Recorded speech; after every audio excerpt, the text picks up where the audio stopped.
Good morning guys সবাইকে, আশা করি সবাই ভালোই আছো। এখন ঘড়িতে বাজে 7:30।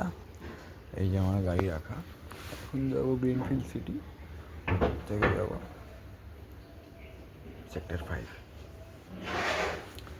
সারাদিনের ব্যাপার, থাকো না। হচ্ছে কাস্টমারের গাড়ি, এই আমার গাড়ি আছে এখানে। কাস্টমারকে ফোন করে দিয়েছি, কাস্টমার আসছে। একই জায়গা, ভালো লাগে বেশ ওখানে যেতে, রাস্তা ভালো ওখানকার খুব।